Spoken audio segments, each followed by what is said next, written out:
üçün maraqlıdır. Əgər SSR bərpa olunsa, sadə vətəndaşlar nə deyir? Bunun üçün şəhərdə sorğu keçirdik. İnanmıram. Bundan sonra harada inanmıram. Gücdən elə canımız qutarıb da. Bundan sonra tezdən onlarla nə olacaq? Rus diktabat edəcək.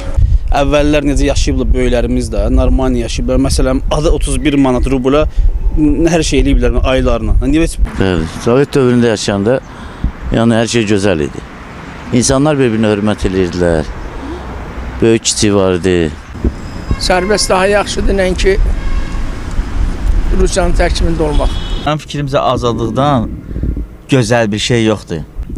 Amma azadlıq belə bir gözəl nemətdir ki, onun bir günü 100 il əsarət qalımında qalmaqdan gözəldir. İstəyirik ki, Azərbaycanımız müstəqil olsun.